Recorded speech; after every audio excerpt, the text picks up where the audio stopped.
ನಮಸ್ತೆ. ಸಮಸ್ತ ಬಸವ ಟಿವಿ ವೀಕ್ಷಕರಿಗೆ ಸ್ವಾಗತ ಹಾಗೂ ಯೋಗ ಭಾಗ್ಯ ಕಾರ್ಯಕ್ರಮಕ್ಕೆ ಎಲ್ಲರಿಗೂ ಸ್ವಾಗತ ಸುಸ್ವಾಗತ.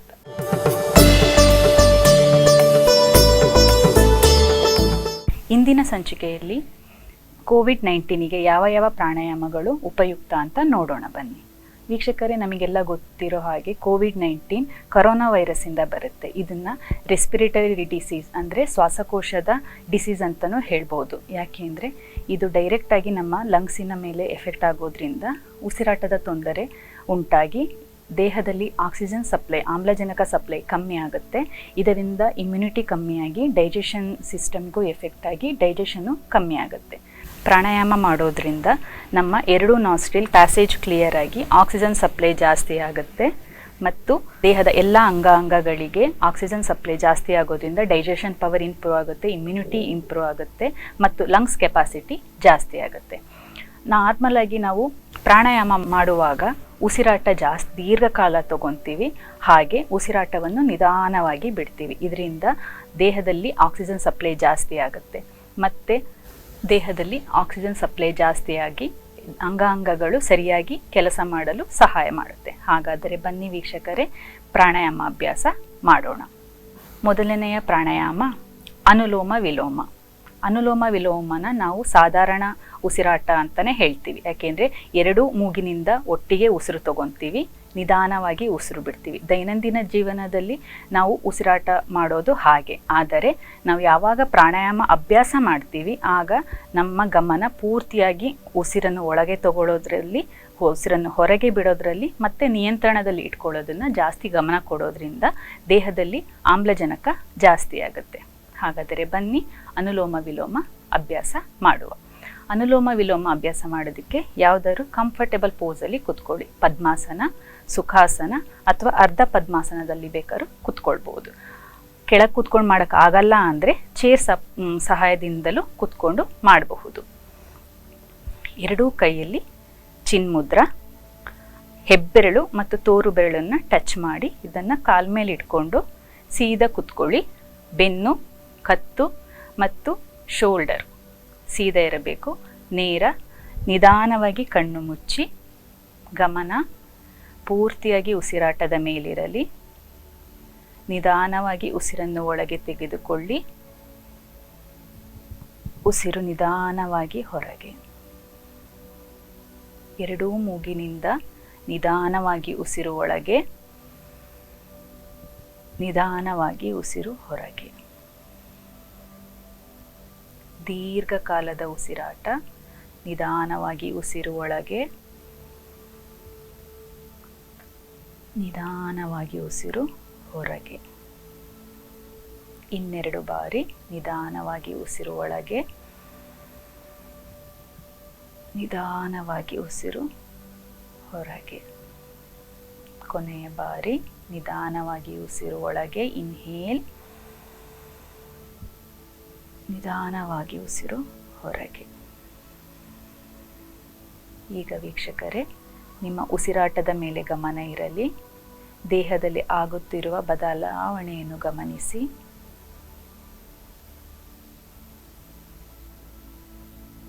ಈಗ ನಿಧಾನವಾಗಿ ಕಣ್ಣನ್ನು ಬಿಡಿ. ಅನುಲೋಮ ವಿಲೋಮ ಪ್ರಾಣಾಯಾಮ ಮಾಡೋದ್ರಿಂದ ನಮಗೆ 2 ಮೂಗಿನ ನಾಸ್ಟ್ರಿಲ್, ನೋಸ್ ಪ್ಯಾಸೇಜ್ ಏನಿರುತ್ತೆ ಅದು ಕ್ಲಿಯರ್ ಆಗುತ್ತೆ. ಇದನ್ನು ಪ್ರಿಲಿಮಿನರಿ ಪ್ರಾಣಾಯಾಮ ಅಂತಲೂ ಹೇಳ್ತೀವಿ. ಯಾಕೆಂದರೆ ಬೇರೆ ಪ್ರಾಣಾಯಾಮ ಮಾಡೋ ಮುಂಚೆ ಅನುಲೋಮ ವಿಲೋಮ ಮಾಡೋದ್ರಿಂದ ನಮಗೆ ಉಸಿರಾಟ ಈಸಿಯಾಗಿ ಸಲೀಸಾಗಿ ಆಗುತ್ತೆ. ಪ್ರಾಕ್ಟೀಸ್ ಮಾಡಿದ್ರಲ್ಲ ವೀಕ್ಷಕರೇ, ಹೀಗೆ ದಿನಕ್ಕೆ 5ರಿಂದ 10, ಸ್ಟಾರ್ಟಿಂಗಲ್ಲಿ 5ರಿಂದ 10 ಸ್ಟಾರ್ಟ್ ಮಾಡಿ, ಆಮೇಲೆ ದಿನ ಹೆಚ್ಚು ಮಾಡ್ತಾ ಹೋಗಿ. ಮುಂದಿನ ಪ್ರಾಣಾಯಾಮ ಭಸ್ತ್ರಿಕಾ ಪ್ರಾಣಾಯಾಮ. ಭಸ್ತ್ರಿಕಾ ಪ್ರಾಣಾಯಾಮದಲ್ಲಿ ನಾವು ಉಸಿರನ್ನು ಜೋರಾಗಿ ಒಳಗೆ ತಗೊತೀವಿ, ಜೋರಾಗಿ ಉಸಿರನ್ನು ಹೊರಗೆ ಬಿಡ್ತೀವಿ. ಅಂದರೆ ಆ್ಯಕ್ಟಿವ್ ಇನ್ಹಲೇಷನ್ ಇರುತ್ತೆ, ಆ್ಯಕ್ಟಿವ್ ಎಕ್ಸಲೇಷನ್ ಇರುತ್ತೆ. ಹಾಗಾಗಿ ಯಾರಿಗೆ BP ಜಾಸ್ತಿ ಇದೆ, ಹೈ BP ಇದೆ, ಮತ್ತು ಹಾರ್ಟ್ ಡಿಸೀಸ್ ಇದೆ, ಅಥವಾ ರೀಸೆಂಟಾಗಿ ಏನಾದರೂ ಸರ್ಜರಿ ಆಗಿದ್ದರೆ ಈ ಪ್ರಾಣಾಯಾಮನ ಮಾಡೋದು ಬೇಡ. ಮತ್ತು ಪ್ರೆಗ್ನೆಂಟ್ ವುಮೆನ್ ಮತ್ತು ಪೀರಿಯಡ್ಸ್ ಟೈಮಲ್ಲಿ ಹೆಣ್ಮಕ್ಕಳು ಇದನ್ನು ಮಾಡುವುದು ಬೇಡ. ಹಾಗಾದರೆ ಬನ್ನಿ ವೀಕ್ಷಕರೇ, ಭಸ್ತ್ರಿಕಾ ಪ್ರಾಣಾಯಾಮ ಅಭ್ಯಾಸ ಒಟ್ಟಿಗೆ ಮಾಡೋಣ. ಭಸ್ತ್ರಿಕಾ ಪ್ರಾಣಾಯಾಮ ಮಾಡುವಾಗ ಜೋರಾಗಿ ಉಸಿರನ್ನು ಒಳಗೆ ತಗೊಬೇಕು, ಜೋರಾಗಿ ಉಸಿರನ್ನು ಹೊರಕ್ಕೆ ಬಿಡಿ. ಇನ್ಹೇಲ್,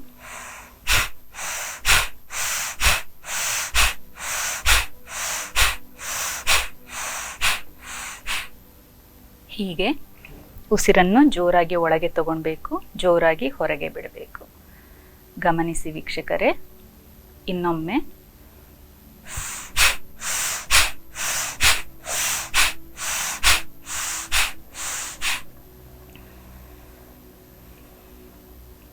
ಹೀಗೆ ಅಭ್ಯಾಸ ಮಾಡಬಹುದು. ಭಸ್ತ್ರಿಕಾ ಪ್ರಾಣಾಯಾಮನ ಹೀಗೂ ಪ್ರಾಕ್ಟೀಸ್ ಮಾಡಬಹುದು. ಯಾರಿಗೆ ಶೋಲ್ಡರ್ ಪೇನ್ ಇಲ್ಲ ಮತ್ತು ಏನು ಸರ್ಜರಿ ಏನು ಆಗಿಲ್ಲ ಅಂದರೆ ಅವರು ಕೈಗಳನ್ನು ಉಪಯೋಗಿಸ್ಕೊಂಡು ಭಸ್ತ್ರಿಕಾ ಪ್ರಾಣಾಯಾಮನ ಮಾಡ್ಬೋದು. ಕೈ ಉಪಯೋಗಿಸ್ಕೊಂಡು ಮಾಡಿದ್ರೆ ಎಫೆಕ್ಟ್ ಜಾಸ್ತಿ ಇರುತ್ತೆ. ನೋಡಿ ವೀಕ್ಷಕರೇ, ಇನ್ಹೇಲ್ ಮಾಡ್ತಾ ಉಸಿರನ್ನು ಒಳಗೆ ತಗೊಂತ ಕೈ ಮೇಲೆ ಎಲ್ಲ ಬೆರಳುಗಳು ಸ್ಟ್ರೆಚ್ ಆಗಬೇಕು. ಎಕ್ಸೀಲ್ ಮಾಡ್ತಾ ಕೈ ಕೆಳಗಡೆ. ಕೈ ಕೆಳಗೆ ಬರಬೇಕಾದ್ರೆ ಇದು ನಿಮ್ಮ ಕೈ ಪಕ್ಕೆಗೆ ಟಚ್ ಆಗಬೇಕು, ಜಸ್ಟ್ ಟಚ್ ಆಗಬೇಕು. ಇನ್ಹೇಲ್ ಮೇಲೆ, ಎಕ್ಸೀಲ್ ಕೆಳಗೆ. ಇನ್ಹೇಲ್ ಮೇಲೆ, ಎಕ್ಸೀಲ್ ಕೆಳಗೆ. ಇನ್ಹೇಲ್,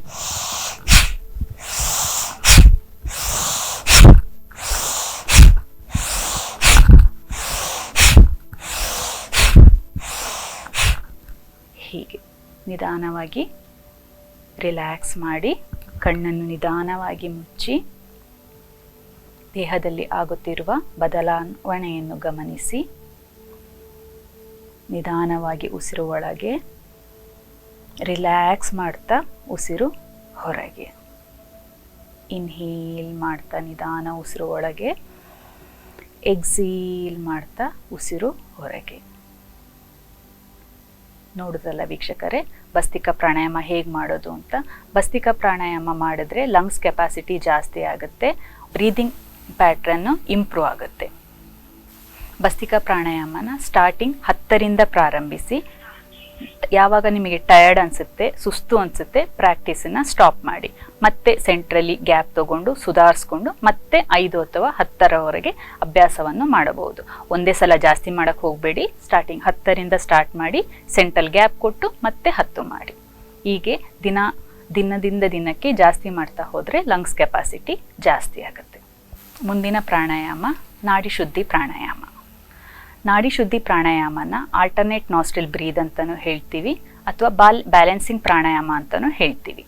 ನಾಡಿ ಶುದ್ಧಿ ಪ್ರಾಣಾಯಾಮ ಮಾಡೋದ್ರಿಂದ ನಮ್ಮ 2 ನೇಸಲ್ ಪ್ಯಾಸೇಜ್ ಏನಿದೆ, ಮೂಗಿನ ಪ್ಯಾಸೇಜ್ ಏನಿದೆ, ಅದು ಕ್ಲಿಯರ್ ಆಗಿ ನಮ್ಮ ದೇಹದಲ್ಲಿ ಸಮವಾಗಿ ಆಕ್ಸಿಜನ್ ಸಪ್ಲೈ ಆಗುತ್ತೆ, ಲಂಗ್ಸ್ ಕೆಪಾಸಿಟಿ ಜಾಸ್ತಿ ಆಗುತ್ತೆ. ಎಲ್ಲ ಅಂಗಾಂಗಗಳಿಗೆ ಪೂರಕವಾಗಿ ಆಮ್ಲಜನಕ ಸಮ ಪ್ರಮಾಣದಲ್ಲಿ ಸಿಗೋದ್ರಿಂದ ಪೂರ್ತಿ ದೇಹದ ಎಲ್ಲ ಅಂಗಾಂಗಗಳು ಸಮವಾಗಿ ಕೆಲಸ ಮಾಡಿ ಎಲ್ಲ ಅಂಗಾಂಗಗಳು ಬ್ಯಾಲೆನ್ಸ್ ಆಗುತ್ತೆ. ಅದಕ್ಕೆ ಇದನ್ನು ಬ್ಯಾಲೆನ್ಸಿಂಗ್ ಪ್ರಾಣಾಯಾಮ ಅಂತಲೂ ಕರಿತೀವಿ. ನಾಡಿ ಶುದ್ಧಿ ಪ್ರಾಣಾಯಾಮನ ಯಾರು ಬೇಕಾದ್ರೂ ಮಾಡಬಹುದು. ಆದರೆ ಯಾರಿಗೆ ಕೆಮ್ಮು, ಶೀತ, ಜ್ವರ ಜಾಸ್ತಿ ಇರುತ್ತೆ ಅವರು ಮಾಡೋದು ಬೇಡ. ಪ್ರೆಗ್ನೆಂಟ್ ವುಮೆನ್ನು ಮಾಡಬಹುದು, ಆದರೆ ಉಸಿರನ್ನು ಸೆಂಟ್ರಲ್ಲಿ ಎಲ್ಲೂ ಸ್ಟಾಪ್ ಮಾಡೋದು ಬೇಡ, ಕಂಟ್ರೋಲ್ ಮಾಡೋದು ಬೇಡ. ಸಲೀಸಾಗಿ ಉಸಿರು ತೊಗೊಳ್ಬೇಕು, ಸಲೀಸಾಗಿ ಉಸಿರನ್ನ ಬಿಡಬೇಕು. ಯಾಕೆಂದರೆ ಪ್ರೆಗ್ನೆಂಟ್ ವುಮೆನ್ಗೆ ಜಾಸ್ತಿ ಹಾರ್ಮೋನಲ್ ಇಂಬ್ಯಾಲೆನ್ಸ್ ಇರುತ್ತೆ, ಮೆಂಟಲಿ ಸ್ಟ್ರೆಸ್ ಇರುತ್ತೆ, ದೇಹದಲ್ಲಿ ತುಂಬ ಇಂಬ್ಯಾಲೆನ್ಸ್ ಆಗಿರೋದ್ರಿಂದ ನಾಡಿ ಶುದ್ಧಿ ಪ್ರಾಣಾಯಾಮನ ಮಾಡಬಹುದು, ಆದರೆ ಎಲ್ಲೂ ತಡೆ ಹಿಡಿಬಾರದು. ಸಲೀಸಾಗಿ ಉಸಿರು ತಗೊಂಡು ಸಲೀಸಾಗಿ ಉಸಿರು ಬಿಡೋದ್ರಿಂದ ಹಾರ್ಮೋನಲ್ ಇಂಬ್ಯಾಲೆನ್ಸ್ ಪ್ರಾಬ್ಲಮ್ ಸಾಲ್ವ್ ಆಗುತ್ತೆ. ಬನ್ನಿ ವೀಕ್ಷಕರೇ, ನಾಡಿ ಶುದ್ಧಿ ಪ್ರಾಣಾಯಾಮ ಮಾಡೋದು ಹೇಗೆ ಅಂತ ಒಟ್ಟಿಗೆ ಅಭ್ಯಾಸ ಮಾಡೋಣ. ನಾಡಿ ಶುದ್ಧಿ ಪ್ರಾಣಾಯಾಮ ಮಾಡೋಕ್ಕಿಂತ ಮುಂಚೆ ಎಡಗೈಯಲ್ಲಿ ಚಿನ್ಮುದ್ರ, ಹೆಬ್ಬೆರಳು ಮತ್ತು ತೋರು ಬೆರಳು ಟಚ್ ಮಾಡಿ ಕಾಲ ಮೇಲೆ ಇಡಿ. ನಾಸಿಕಾ ಮುದ್ರ, ಬಲಗೈಯಲ್ಲಿ ನಾಸಿಕಾ ಮುದ್ರ, ತೋರು ಬೆರಳು ಮತ್ತು ಮಧ್ಯದ ಬೆರಳನ್ನ 2 ಫೋಲ್ಡ್ ಮಾಡಬೇಕು. ತಮ್ ಫಿಂಗರನ್ನ ಬಲಮೂಗಿನ ಮೇಲೆ ಇಟ್ಟು ನಿಧಾನವಾಗಿ ಇಡಿ, ಪ್ರೆಸ್ ಮಾಡೋದು ಬೇಡ. ಎಡ ಮೂಗಿನಿಂದ ಉಸಿರನ್ನು ಫಸ್ಟ್ ಬಿಡಿ. ಇನ್ಹೇಲ್ ಮಾಡ್ತಾ ಉಸಿರು ಮೇಲೆ ಒಳಗೆ ತಗೊಳ್ಳಿ, ನಿಧಾನವಾಗಿ ಕ್ಲೋಸ್ ಮಾಡಬೇಕು ಎಡ ಮೂಗನ್ನು. ಬಲಮೂಗಿನಿಂದ ಉಸಿರು ಹೊರಗೆ, ಮತ್ತೆ ಬಲಮೂಗಿನಿಂದ ಉಸಿರು ಒಳಗೆ, ಬಲಮೂಗನ್ನು ಕ್ಲೋಸ್ ಮಾಡಿ ಎಡಮೂಗಿನಿಂದ ಉಸಿರು ಹೊರಗೆ. ಇದು 1 ರೌಂಡ್. ಹೀಗೆ 4 ರೌಂಡ್ ಮಾಡುವ. ಇನ್ಹೇಲ್ ಉಸಿರು ಒಳಗೆ, ಕ್ಲೋಸ್ ಮಾಡ್ತಾ ಬಲಭಾಗದಿಂದ ಉಸಿರು ಹೊರಗೆ. ಇನ್ಹೇಲ್ ಮಾಡ್ತಾ ಬಲಮೂಗನ್ನು ಕ್ಲೋಸ್ ಮಾಡಿ ಎಡಮೂಗಿನಿಂದ ಉಸಿರು ಹೊರಗೆ. ಎಷ್ಟಾಗುತ್ತೆ ಅಷ್ಟು ದೀರ್ಘಕಾಲ ಉಸಿರು. ಇನ್ಹೇಲ್, ಎಡ ಮೂಗನ್ನು ಕ್ಲೋಸ್ ಮಾಡಿ ಬಲ ಮೂಗಿನಿಂದ ಉಸಿರು ಹೊರಗೆ, ಬಲ ಮೂಗಿನಿಂದ ಉಸಿರು ಒಳಗೆ, ಕ್ಲೋಸ್ ಮಾಡಿ ಎಡ ಮೂಗಿನಿಂದ ಉಸಿರು ಹೊರಗೆ. ಇನ್ನೆರಡು ಬಾರಿ ಪ್ರಾಕ್ಟೀಸ್ ಮಾಡೋಣ. ಇನ್ಹೇಲ್,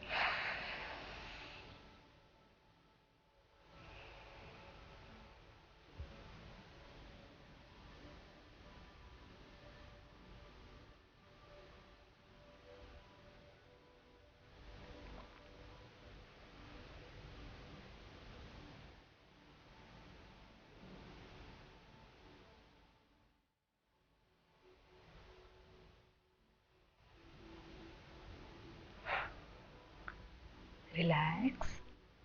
ನಿಧಾನವಾಗಿ ದೇಹದಲ್ಲಿ ಆಗುತ್ತಿರುವ ಬದಲಾವಣೆಯನ್ನು ಗಮನಿಸಿ. ನಿಧಾನವಾಗಿ ಕಣ್ಣು ಬಿಡಿ. ವೀಕ್ಷಕರು, ಇದರಲ್ಲಿ ನಾವು ಏನು ತಪ್ಪು ಮಾಡ್ತೀವಿ ಅಂದರೆ, ಉಸಿರಾಡಬೇಕಾದ್ರೆ ಸೌಂಡ್ ಬರಬಾರ್ದು, ಹೀಗೆ ಉಸಿರಾಡಬಾರ್ದು. ಎಷ್ಟು ನಿಧಾನ ಆಗುತ್ತೆ ಅಷ್ಟು ನಿಧಾನವಾಗಿ ಉಸಿರನ್ನು ತಗೊಳ್ಬೇಕು. ಪೂರ್ತಿಯಾಗಿ ನಿಧಾನವಾಗಿ ಉಸಿರನ್ನು ಹೊರಗೆ ಬಿಡಬೇಕು. ಮತ್ತೆ ಉಸಿರನ್ನು ನಿಧಾನವಾಗಿ ಒಳಗೆ ತಗೊಬೇಕು, ಮತ್ತು ನಿಧಾನವಾಗಿ ಉಸಿರನ್ನ ಹೊರಗೆ ಬಿಡಬೇಕು. ನೋಡೋದಲ್ಲ ವೀಕ್ಷಕರೇ, ನಾಡಿ ಶುದ್ಧಿ ಪ್ರಾಣಾಯಾಮನ ಹೇಗೆ ಮಾಡೋದು ಅಂತ. ಇದನ್ನು ಸ್ಟಾರ್ಟಿಂಗ್ ಇದನ್ನು ಅಷ್ಟೇ 10ರಿಂದ ಸ್ಟಾರ್ಟ್ ಮಾಡಿ ಕ್ರಮೇಣ ದಿನದಿಂದ ದಿನಕ್ಕೆ ಹೆಚ್ಚು ಮಾಡ್ತಾ ಹೋದರೆ ತುಂಬ ಒಳ್ಳೆಯದು. ಮುಂದಿನ ಪ್ರಾಣಾಯಾಮ ಸೆಕ್ಷನಲ್ ಬ್ರೀದಿಂಗ್, ವಿಭಾಗೀಯ ಪ್ರಾಣಾಯಾಮ. ವಿಭಾಗೀಯ ಪ್ರಾಣಾಯಾಮನ ನಾವು 3 ಪಾರ್ಟ್ ಪ್ರಾಣಾಯಾಮ ಅಂತಲೂ ಹೇಳ್ತೀವಿ. ಯಾಕೆಂದರೆ ಅಬ್ಡಾಮಿನಲ್ ಬ್ರೀತ್, ಹೊಟ್ಟೆಯಿಂದ ಉಸಿರಾಡ್ತೀವಿ, ಡಯಾಫ್ರೇಮಿಂದ ಉಸಿರಾಡ್ತೀವಿ ಮತ್ತು ಎದೆಯ ಭಾಗದಿಂದ ಉಸಿರಾಡ್ತೀವಿ. ಇದರಲ್ಲಿ ನಮ್ಮ ಲಂಗ್ಸ್ ಕೆಪಾಸಿಟಿ ಜಾಸ್ತಿ ಆಗುತ್ತೆ. ನಾರ್ಮಲ್ ಆಗಿ ವೀಕ್ಷಕರೇ ನಾವು ಉಸಿರಾಡ್ತೀವಿ, ಆದರೆ ಲಂಗ್ಸ್ ನಮ್ಮ ಶ್ವಾಸಕೋಶನ ಕರೆಕ್ಟಾಗಿ ಯೂಸ್ ಮಾಡ್ಕೊಳ್ಳೋದಿಲ್ಲ. ನಾವು ಈಗ ಏನು ಉಸಿರಾಡ್ತೀವಿ ಅದು 40ರಿಂದ 50% ಅಷ್ಟೇ. ಪೂರ್ತಿಯಾಗಿ ನಮ್ಮ ಲಂಗ್ಸ್ ಯಾವಾಗ ಉಪಯೋಗಿಸ್ಕೊಂಡು ಉಸಿರಾಡ್ತೀವಿ ಆಗ ಅದರ ಕೆಪಾಸಿಟಿನೂ ಜಾಸ್ತಿ ಆಗುತ್ತೆ. ಆಕ್ಸಿಜನ್ ಸಪ್ಲೈ ದೇಹದಲ್ಲಿ ಪೂರಕವಾಗಿ ಆಗುತ್ತೆ. ಬನ್ನಿ ವೀಕ್ಷಕರೇ, ವಿಭಾಗೀಯ ಪ್ರಾಣಾಯಾಮ ಹೇಗೆ ಮಾಡೋದು ಅಂತ ನೋಡಿ ಒಟ್ಟಿಗೆ ಅಭ್ಯಾಸ ಮಾಡೋಣ. ಎಡಗೈಯಲ್ಲಿ ಚಿನ್ಮುದ್ರ, ಹೆಬ್ಬೆರಳು ಮತ್ತು ತೋರು ಬೆರಳಿನ ಟಚ್ ಮಾಡಿ ಕಾಲ ಮೇಲೆ ಇಡಿ. ಬಲಭಾಗದಿಂದ ಹಸ್ತವನ್ನು ಹೊಟ್ಟೆಯ ಮೇಲೆ ಇಡಿ. ಇನ್ಹೇಲ್ ಮಾಡ್ತಾ ಎರಡೂ ಮೂಗಿನಿಂದ ಉಸಿರಾಡಬೇಕು. ಇನ್ಹೇಲ್ ಮಾಡ್ತಾ ಹೊಟ್ಟೆನ ಮುಂದೆ ಬರಬೇಕು, ಬಲೂನ್ ಥರ. ಎಕ್ಸೇಲ್ ಮಾಡ್ತಾ ಒಳಗೆ ಹೋಗಿ. ಇನ್ಹೇಲ್ ಮಾಡ್ತಾ ಉಸಿರು ಒಳಗೆ, ಹೊಟ್ಟೆ ಮುಂದೆ. ಎಕ್ಸೇಲ್ ಮಾಡ್ತಾ ಹೊಟ್ಟೆ ಒಳಗೆ, ಎಕ್ಸೇಲ್. ಇನ್ಹೇಲ್, ಉಸಿರು ಒಳಗೆ, ಹೊಟ್ಟೆ ಮುಂದೆ. ಎಕ್ಸೇಲ್ ಮಾಡ್ತಾ ಹೊಟ್ಟೆ ಒಳಗೆ. ನೋಡೋದಲ್ಲ ವೀಕ್ಷಕರೇ, ಇದನ್ನ ಅಬ್ಡಾಮಿನಲ್ ಬ್ರೀತ್ ಅಥವಾ ಹೊಟ್ಟೆ ಭಾಗದ ಉಸಿರಾಟ ಅಂತ ಹೇಳ್ತೀವಿ. ಮತ್ತೆ ಪ್ರಾಕ್ಟೀಸ್ ಮಾಡೋಣ 3 ಸಲ. ಇನ್ಹೇಲ್ ಮಾಡ್ತಾ ಹೊಟ್ಟೆ ಮುಂದೆ, ಎಕ್ಸೇಲ್ ಮಾಡ್ತಾ ಹೊಟ್ಟೆ ಒಳಗೆ.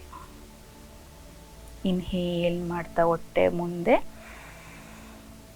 ಎಕ್ಸೇಲ್ ಮಾಡ್ತಾ ಹೊಟ್ಟೆ ಒಳಗೆ. ಇನ್ನೊಮ್ಮೆ ಇನ್ಹೇಲ್ ಮಾಡ್ತಾ ಹೊಟ್ಟೆ ಮುಂದೆ, ಎಕ್ಸೇಲ್ ಮಾಡ್ತಾ ಹೊಟ್ಟೆ ಒಳಗೆ. ಇದೇ ಥರ ಎದೆಯ ಭಾಗ ಅಂದರೆ ಮಿಡಲ್ ಚೆಸ್ಟ್ ಅಂತೀವಿ, ಡಯಾಫ್ರೇಮ್ ಅಂತೀವಿ. ಡಯಾಫ್ರೇಮಿಂದ ಉಸಿರಾಡಬೇಕು. ಇನ್ಹೇಲ್ ಮಾಡ್ತಾ ಎದೆ ಮುಂದೆ, ಎಕ್ಸೇಲ್ ಮಾಡ್ತಾ ಎದೆ ಒಳಗೆ. ಇನ್ಹೇಲ್ ಮಾಡ್ತಾ ಎದೆ ಮುಂದೆ, ಎಕ್ಸೇಲ್ ಮಾಡ್ತಾ ಒಳಗೆ. ಉಸಿರನ್ನು ಒಳಗೆ ತಗೊಂತ ಎದೆ ಮುಂದೆ, ಎಕ್ಸೇಲ್ ಮಾಡ್ತಾ ಒಳಗೆ. 2 ಬಾರಿ ಇನ್ಹೇಲ್ ಮಾಡ್ತಾ ಎದೆ ಮುಂದೆ, ಎಕ್ಸೇಲ್ ಮಾಡ್ತಾ ಎದೆ ಒಳಗೆ. ಕೊನೆಯ ಬಾರಿ ಇನ್ಹೇಲ್ ಮಾಡ್ತಾ ಉಸಿರು ಎದೆ ಮುಂದೆ, ಎಕ್ಸೇಲ್ ಮಾಡ್ತಾ ಉಸಿರು ಒಳಗೆ. ಈಗ ಮೇಲ್ಭಾಗದ ಎದೆ ಅಂದರೆ ಅಪ್ಪರ್ ಚೆಸ್ಟ್ ಅಂತೀವಿ ಅಥವಾ ಕಾಲರ್ ಬೋನ್ ಅಂತೀವಿ, ಶೋಲ್ಡರ್ ಅಂತಲೂ ಹೇಳ್ತೀವಿ. ಉಸಿರು ಒಳಗೆ ತಗೊಂತ ಶೋಲ್ಡರ್ ಅಥವಾ ಕಾಲರ್ ಬೋನ್ನ ಸ್ವಲ್ಪ ಮೇಲೆ ಉಬ್ಬಿಸ್ಬೇಕು. ಎಕ್ಸೇಲ್ ಮಾಡ್ತಾ ನಿಧಾನ ಕೆಳಗೆ. ಇನ್ಹೇಲ್ ಮಾಡ್ತಾ ಭುಜಗಳು ಮೇಲೆ, ಎಕ್ಸೇಲ್ ಮಾಡ್ತಾ ಭುಜಗಳು ಕೆಳಗೆ. ಇನ್ಹೇಲ್ ಮಾಡ್ತಾ ಭುಜ ಮೇಲೆ, ಎಕ್ಸೇಲ್ ಮಾಡ್ತಾ ಭುಜ ಕೆಳಗೆ. ಕೊನೆಯ ಬಾರಿ ಇನ್ಹೇಲ್ ಮಾಡ್ತಾ ಒಳಗೆ, ಎಕ್ಸೀಲ್ ಮಾಡ್ತಾ ರಿಲ್ಯಾಕ್ಸ್. ನೋಡಿರಲ್ಲ ವೀಕ್ಷಕರೇ, ಇದನ್ನು 3 ಪಾರ್ಟ್ ಪ್ರಾಣಾಯಾಮ ಅಂತ ಹೇಳ್ತೀವಿ. ಈಗ ಒಂದೇ ಬಾರಿಗೆ ಉಸಿರನ್ನು ಒಳಗೆ ತಗೊಳ್ತಾ ಫಸ್ಟ್ ಹೊಟ್ಟೆನ ಮುಂದೆ ಮಾಡಬೇಕು, ಎದೆ ಮೇಲೆ, ಶೋಲ್ಡರ್ ಮೇಲೆ. ಎಕ್ಸೀಲ್ ಮಾಡ್ತಾ ಉಸಿರನ್ನು ಹೊರ ಬಿಡ್ತಾ ಶೋಲ್ಡರ್ ಕೆಳಗೆ, ಎದೆ ಚೂರೊಳಗೆ, ಹೊಟ್ಟೆನ ಒಳಗೆ ತಗೊಳ್ಬೇಕು ಪೂರ್ತಿಯಾಗಿ.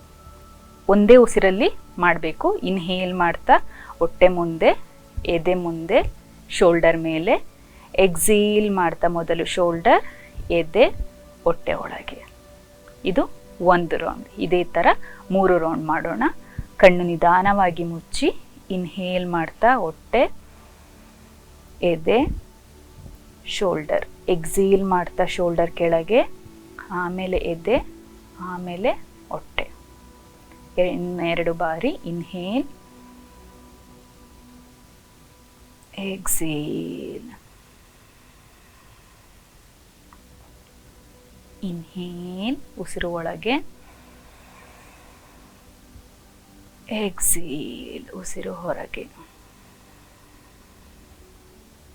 ಹಾಗೆ ರಿಲ್ಯಾಕ್ಸ್ ಮಾಡಿ ದೇಹದಲ್ಲಿ ಆಗುತ್ತಿರುವ ಬದಲಾವಣೆಯನ್ನು ಗಮನಿಸಿ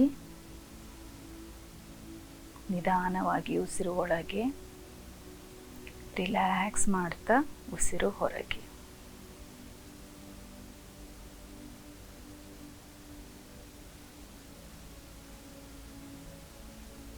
ನಿಧಾನವಾಗಿ ಕಣ್ಣು ಬಿಡಿ. ನೋಡೋದ್ರಲ್ಲ ವೀಕ್ಷಕರೇ, ಇದನ್ನು ಸೆಕ್ಷನಲ್ ಬ್ರೀದಿಂಗ್, ವಿಭಾಗೀಯ ಪ್ರಾಣಾಯಾಮ ಅಂತೀವಿ. ಇದು ಮಾಡೋದ್ರಿಂದ ಲಂಗ್ಸ್ ಕೆಪಾಸಿಟಿ ಜಾಸ್ತಿ ಆಗುತ್ತೆ. ಈ ಪ್ರಾಣಾಯಾಮದ ಒಟ್ಟಿಗೆ ಇದಕ್ಕೆ ಪೂರಕ ಆಗೋ ಥರ 3 ಎಕ್ಸಸೈಸ್ ಇದೆ, ಅದನ್ನು ನೋಡುವ ಹೇಗೆ ಮಾಡೋದು ಅಂತ.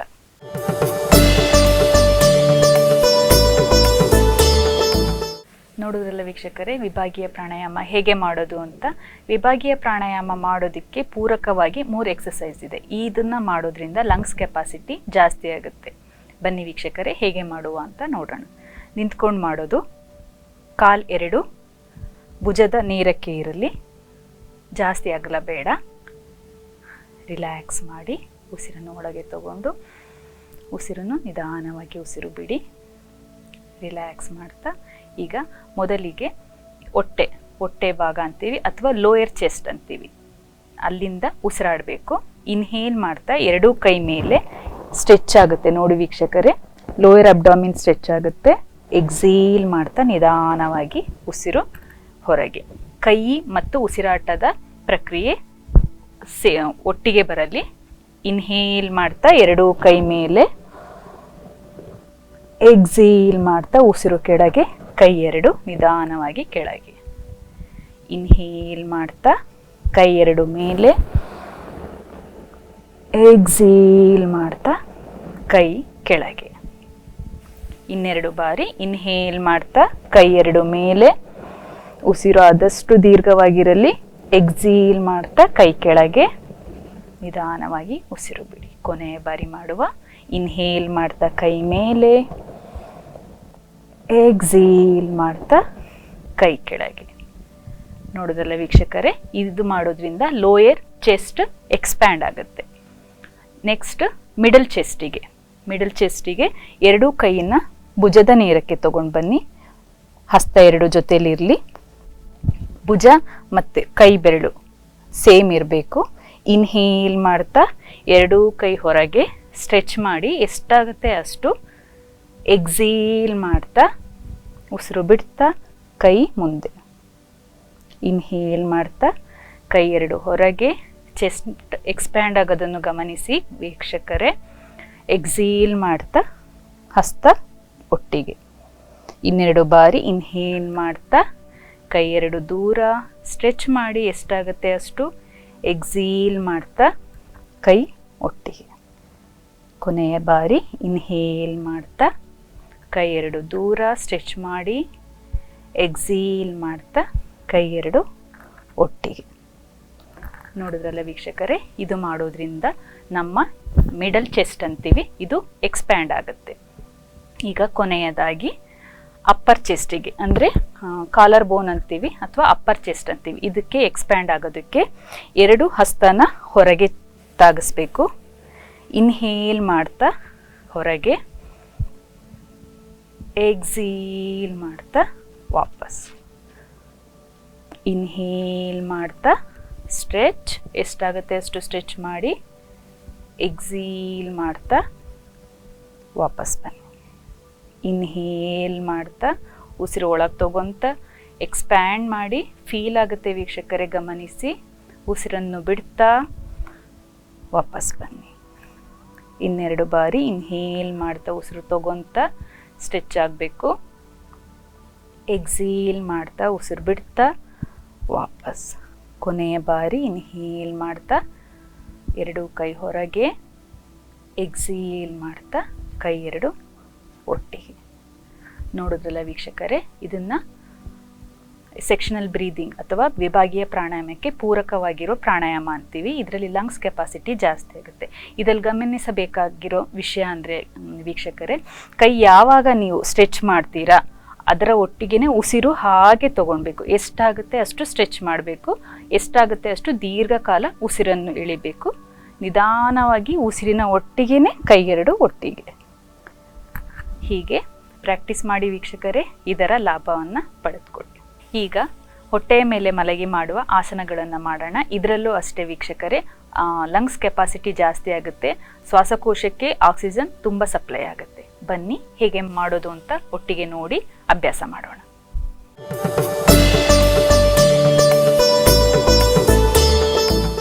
ಬನ್ನಿ ವೀಕ್ಷಕರೇ, ಈಗ ಮಲಗಿ ಹೊಟ್ಟೆಯ ಮೇಲೆ ಮಾಡುವ ಆಸನಗಳನ್ನು ಮಾಡೋಣ. ನಿಧಾನವಾಗಿ ಹೊಟ್ಟೆಯ ಮೇಲೆ ಮಲಗಿ ಕ್ರೊಕೊಡೈಲ್ ಪೋಸ್ ಅಂತೀವಿ, ರಿಲ್ಯಾಕ್ಸೇಷನ್ ಪೋಸ್. ಎರಡೂ ಹಿಮ್ಮಡಿ ಮುಖಾಮುಖಿಯಾಗಿರಲಿ. ನಿಮ್ಮ ಹಸ್ತದ ಹಿಂಭಾಗದಲ್ಲಿ ನಿಮ್ಮ ಫೋರೆಡ್ ಇರಲಿ. ರಿಲ್ಯಾಕ್ಸ್ ಮಾಡಿ.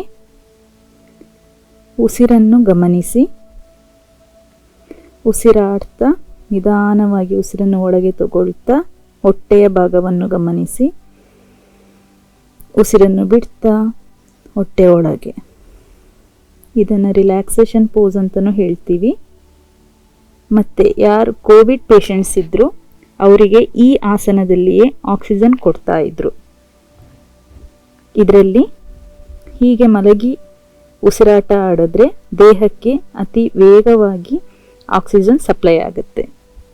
ಇನ್ಹೇಲ್ ಮಾಡ್ತಾ ಅಬ್ಡಾಮಿನ್ ಅನ್ನು ಗಮನಿಸಿ, ಹೊಟ್ಟೆಯನ್ನು. ಎಕ್ಸೀಲ್ ಮಾಡ್ತಾ ಉಸಿರು ಹೊರಗೆ. ಇನ್ನೆರಡು ಬಾರಿ ಇನ್ಹೇಲ್ ಮಾಡ್ತಾ ಉಸಿರು ಒಳಗೆ, ಎಕ್ಸೀಲ್ ಮಾಡ್ತಾ ಉಸಿರು ಹೊರಗೆ. ಕೊನೆಯ ಬಾರಿ ಇನ್ಹೇಲ್ ಮಾಡ್ತಾ ಉಸಿರು ಒಳಗೆ, ಎಕ್ಸೇಲ್ ಮಾಡ್ತಾ ಉಸಿರು ಹೊರಗೆ. ರಿಲ್ಯಾಕ್ಸ್. ಗಮನಿಸಿ ವೀಕ್ಷಕರೇ, ನಿಮ್ಮ ಹೊಟ್ಟೆಯ ಭಾಗವನ್ನು